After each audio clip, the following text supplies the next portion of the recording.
Shalom, que Dieu vous bénisse, que sa grâce demeure sur vous. Mon nom est Ange Josaphat et nous sommes à notre émission Anakazo de ce jeudi. La grâce de Dieu est avec vous et la grâce de Dieu est avec nous. À ce Anakazo de ce jeudi, à cette émission, nous voulons comprendre comment prendre des bonnes décisions. Comment se fait-il que nous n'arrivons pas à pouvoir prendre de bonnes décisions et sommes toujours en train de prendre des décisions qui sont dans l'erreur? J'aimerais dire à la vie de quelqu'un que les bonnes décisions ne viennent pas par révélation uniquement.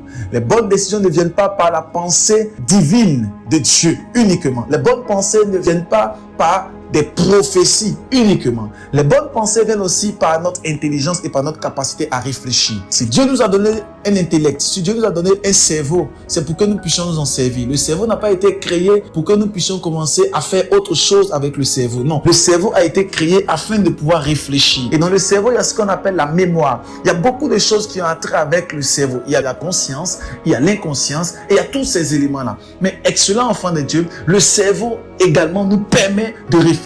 La tête nous permet de réfléchir. Et si Dieu nous a permis de pouvoir réfléchir, c'est que c'est parce que Dieu veut que nous puissions nous servir de ce muscle ou encore de cette pensée ou de ces neurones. Dieu veut que nous puissions nous servir de cet organe afin de pouvoir avancer et transcender. Vous allez vous rendre compte que plusieurs personnes dans ce monde n'ont pas peut-être eu une prophétie ou une révélation du Seigneur, mais avec leur intellect, avec leur cerveau, avec leur réflexion, ils ont réussi à développer et ils ont réussi à impacter ce monde. J'aimerais dire la vie de quelqu'un.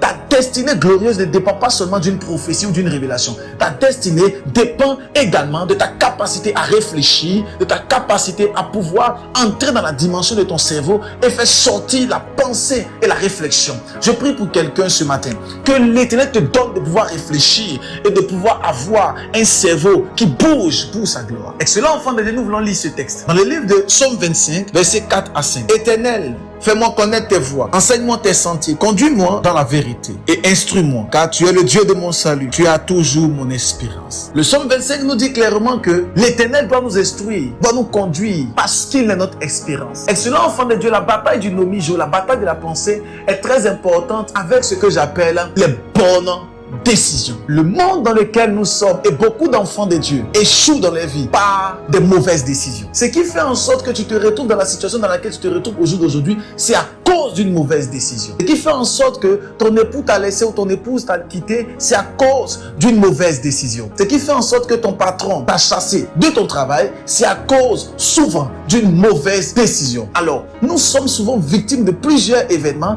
à cause d'une mauvaise décision. Le premier homme qui s'appelait Adam était auprès de Jésus-Christ, auprès de Dieu, mais à cause d'une mauvaise décision, sa vie a été chamboulée. J'aimerais prier pour quelqu'un pendant qu'il entend le son de ma voix. Que tes décisions ne soient pas mauvaises, mais que tes décisions soient les décisions de Dieu, au nom de Jésus-Christ. Alors, pour avoir les décisions de Dieu, il faut avoir ce qu'on appelle le nomijo, la pensée. Car c'est ta pensée qui te permettra de pouvoir prendre une décision. Lorsque vous arrivez souvent au marché, vous voyez des fruits qui sont étalés, vous voulez prendre un fruit. Et dans votre pensée, une pensée vient vers vous et vous dit non, ce fruit-là, il n'est pas bon. Laisse-le, prends tel fruit. Et vous allez vous rendre compte que vous allez prendre une décision en fonction des deux fruits. Pourquoi? Parce que vous avez eu une pensée dans votre cœur. Vous serez en train de marcher et vous allez rencontrer une jeune dame et votre pensée va vous dire, oh, elle est très belle, aborde-la et prends son numéro. Et vous allez aller et vous allez l'aborder. Pourquoi? Parce que vous avez eu une pensée. Donc vous allez prendre une décision de pouvoir prendre le numéro de cette jeune fille, prendre le numéro de ce monsieur sur la base d'une décision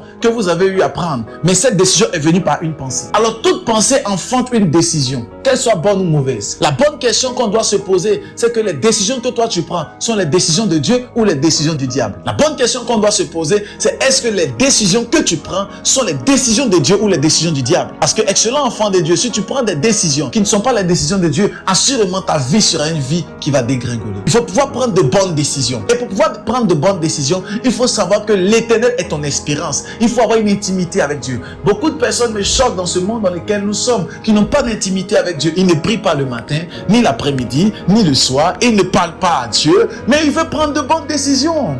C'est comme quelqu'un qui veut quitter Paris et arriver dans la ville de Genève, mais il veut simplement s'envoler et aller. Ce n'est juste pas possible, tu n'as pas d'aile. Ça n'existe pas. Et beaucoup de personnes veulent prendre de bonnes décisions, mais sans avoir une intimité avec Dieu. Mais tu prendras continuellement une mauvaise décision, parce que ton intimité avec Dieu, elle est zéro, elle est caduque et elle est minable. Tu dois pouvoir avoir une intimité avec Dieu, ton intimité dans ta vie de prière, par ta capacité à prier, par ta capacité à avoir une intimité avec Dieu. Et Dieu va te transformer et te changer. Le Dieu que nous servons est un Dieu qui est capable de bouleverser des vies. Mais il a besoin de ton intimité avec lui. Tu ne peux pas prétendre aimer ton mari et ne pas avoir une intimité avec ton mari. Tu ne peux pas prétendre aimer ta femme et ne pas avoir une intimité avec ta femme. Ce n'est juste pas possible. Donc tu ne peux pas prétendre aimer Dieu et ne pas avoir une intimité avec lui. J'aimerais prier pour quelqu'un ce matin. Que l'Éternel te donne d'avoir une intimité avec lui afin de prendre des bonnes décisions. Je prie que Dieu te pousse dans sa présence. Que l'Éternel te pousse dans sa présence. Au nom puissant de Jésus-Christ, que Dieu vous bénisse, que sa grâce demeure sur vous. Partagez, mettez les cœurs et invitez le maximum de personnes. S'il y a des personnes qui n'ont pas encore téléchargé l'application sur YouTube, vous le voyez, sur Instagram, sur Facebook et même sur TikTok. Prophète Ange Josaphat, vous pouvez suivre cela. Ou allez sur Play Store, sur Apple Store, télécharger l'application Anakazu et Dieu nous fera beaucoup de bien. Excellent enfant de Dieu, j'aimerais vous dire ceci. Partagez, partagez, partagez. On se retrouve demain pour notre temps de guérison de miracles à 6 heures. Que Dieu vous bénisse.